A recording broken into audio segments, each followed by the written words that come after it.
This is Rick Marr, the Resourceful Human. Thanks for joining us this morning. And on this channel, our intention is to bring you information that affects entrepreneurs and business leaders across the country.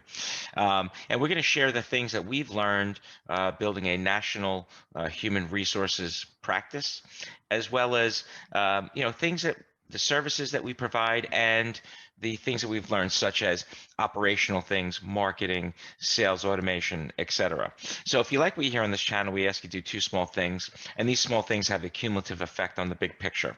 And those two small things are to hit the like and thumbs up button down below and become a subscriber to our community so we can continue to bring you these messages.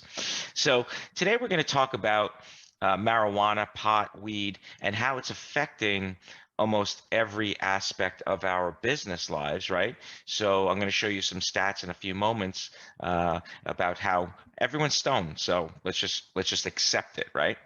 And here's our favorite stoner from 1982, Fast Times at Ridgemont High, our best surfer dude, Jeff Spicoli, who really brought to the forefront pot and weed and all that kind of good stuff. And what a great movie that was as a growing up young man. So, what I want to do is I want to talk about some things that are affecting every aspect of our business, and that is, there's a poll out yesterday, or this is an article from Gallup. So let me just move myself over here, and how it's talking about how marijuana has, kind of spread as it becomes more legal, more accepted.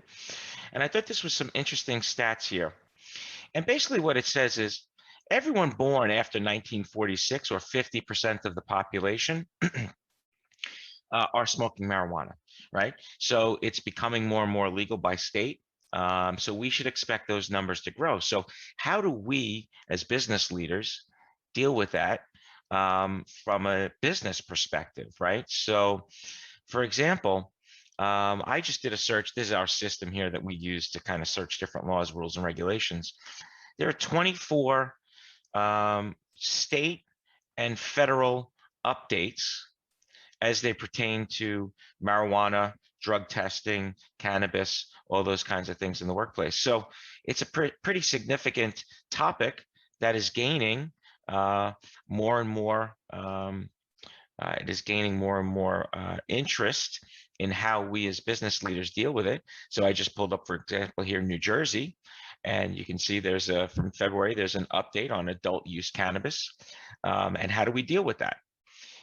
Additionally, from a state perspective, what are the laws, right?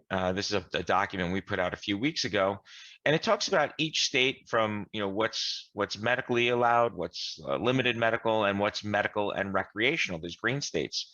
So as you can imagine, we anticipate these states the number of green states are going to grow, right?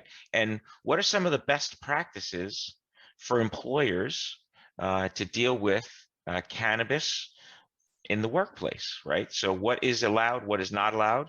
And we put together a little document here on how each state operates, or what their laws are, what their regulations are, etc.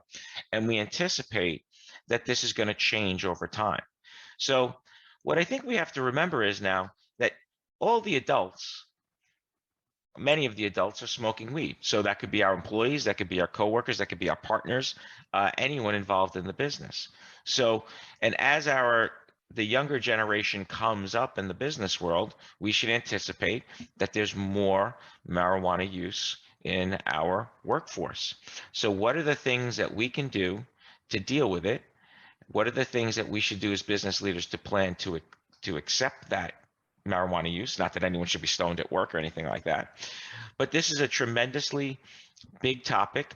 It's a emerging topic.